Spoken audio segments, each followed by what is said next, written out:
घने और सरसब्ज जंगल में सुबह का सूरज निकलते ही जिंदगी की हलचल शुरू हो गई। इस जंगल में कई किस्म के जानवर बसते थे। इन सब में दोस्ती और मोहब्बत का रिश्ता था। सबसे समझदार जानवर हाथी बाबा थे। उनकी उम्र ज्यादा थी। हाथी बाबा के बेहतरीन दोस्त थे चकवरा बंदर और गुलाबी तोता। चकवरा बंदर निहायत शरारती था।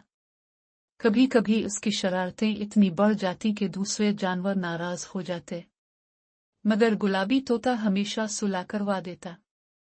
आज जंगल में खास गहमा गहमी थी। हाथी बाबा ने सब जानवरों को एक बड़ी मीटिंग के लिए बुलाया था। जंगल के बीचों बीच सब जानवर एक बहुत बड़े बरगद के दरख्त के नीचे इकट्ठे हो गए। सबको सलाम, हाथी बाबा ने अपनी गूंजदार आवाज में कहा। वालेकुम सलाम, सब जानवरों ने बैक वक्त जवाब दिया। आज मैंने तुम सबको यहाँ इसलिए बुलाया है कि एक अहम बात करनी है। हाथी बाबा ने बात शुरू की। चकवरा बंदर उछलता कूदता हाथी बाबा के करीब आया और पूछा, क्या बात है हाथी बाबा, कोई खतरा तो नहीं? हाथी बाबा मुस्कुराए और बोले, नहीं बेटा, कोई खतरा नहीं, बल्कि खुशी की बात है। मैं चाहता हूं कि हम सब मिलकर एक जंगल का मेला लगाएं। ये सुनकर सब जानवर खुशी से उछलने लगे। जंगल का मेला, कितना मजा आएगा। मेला लगाने की तैयारियां जोर शोर से शुरू हो गई। हर जानवर को कोई न कोई काम सौंपा गया। हाथी बाबा ने अपनी सूंड से दरख्तों के नीचे जगह साफ की। गुलाबी तोता सब परिंदों के साथ बैनर और झंडियां बनाने में मसरूफ हो गया। चकवरा बंदर और उसके दोस्त बंदर लटक लटक कर झूले बनाने लगे। हरनों ने दौड़ के मुकाबले की तैयारी की।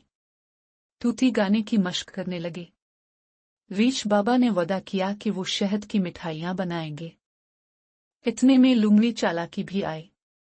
वो मशहूर थी अपनी होशियारी और चालाकी की वजह से। चालाकी ने कहा, मैं मेले में जादू दिखाऊंगी। मेला लगने में अब सिर्फ 3 दिन बाकी थे। सब जानवर दिन रात मेहनत कर रहे थे। रात को जब चांदनी छा जाती, तब भी कुछ जानवर मशालें जलाकर काम करते रहते। मेले से एक दिन पहले चकवरा बंदर को एक शरारत सूझी। वो खामोशी से भालू बाबा के शहद वाले मिटकों में मिर्चें मिला आया। जब भालू बाबा ने शहद चखा तो उनकी आंखों से आंसू निकल आए। अरे, ये कैसा शहद है? भालू बाबा चीखे। सब जानवर दौड़ कर आए और फिर जल्द ही समझ गए कि ये चकवरा की शरारत है। हाथी बाबा ने नाराज होकर कहा, चकवरा बेटा, मजाक भी एक हद में अच्छा लगता है। चकवरा ने कान पकड़कर मुआफी मांगी। सब ने इसे मुआफ कर दिया। आखिरकार वो दिन आ गया जिसका सब जानवरों को बेचैनी से इंतजार था। जंगल के हर कोने में खुशबू, रंग और गीतों की आवाजें गूंज रही थीं। बरगद के दरख्त के नीचे शानदार स्टेज सजाया गया था जिस पर रंग बरंगी झंडियां लहरा रही थीं। पहला मुकाबला था दौड़ का मुकाबला। हिरन, बंदर, खरगोश और छोटे रीछ ने हिस्सा लिया। 3 बार सीटी बजी और सब जानवर भाग निकले। खरगोश सबसे आगे निकल गया, लेकिन अचानक एक दरख्त की जड़ में उलझ कर गिर गया। बंदर छलांगे लगाता हुआ आगे बढ़ा और जीत गया। चकवरा जिंदाबाद, इसके दोस्त बंदर खुशी से चनलुआई। इसके बाद हुआ गाने का मुकाबला। गुलाबी तोते ने निहायत सुरीली आवाज में एक खूबसूरत गाना सुनाया। हम सब का जंगल प्यारा, हम सब का नगमा सहारा, मिलकर चलेंगे हमेशा, दोस्ती का राज हमारा। सब जानवर झूमने लगे और खूब दाद दी। फिर आई चालाकी लुमड़ी का जादू शो। इसने अपनी चालाकियों से सबको हैरान कर दिया। कभी वो अपने हाथ से गेंद गायब करती, कभी दरख्त की शाख से फूल निकालती। छोटे बच्चे जानवर तो खुशी से तालियां बजाते ना थकते। लुंगड़ी के बाद मोर ने भी अपना नाच डाल खाया।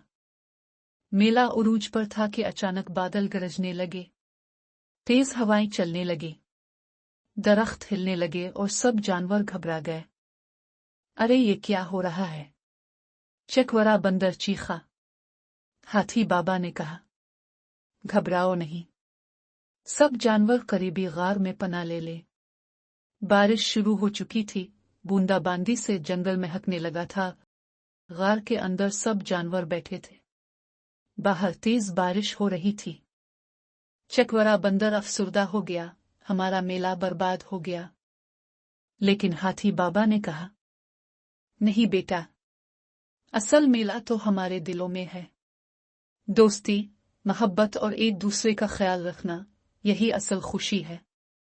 सब जानवर हाथी बाबा की बात पर तालियां बजाने लगे। गुलाबी तोते ने अपनी खूबसूरत आवाज में दोबारा नगमा छेड़ दिया और सब जानवर खुशी से गाने लगे। बारिश के बाद जंगल और भी ज्यादा खूबसूरत लगने लगा। सब जानवरों ने मिलकर एक नया जश्न मनाया। परिंदे फजा में उड़ने लगे, बंदर दरख्तों पर झूलने लगे, हिरन खिले मैदान में दौड़ने लगे।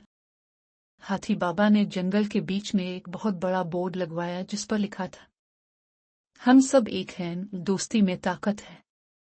सब जानवर रोजाना इस बोर्ड को देखकर खुश होते और एक दूसरे का ज्यादा ख्याल रखते।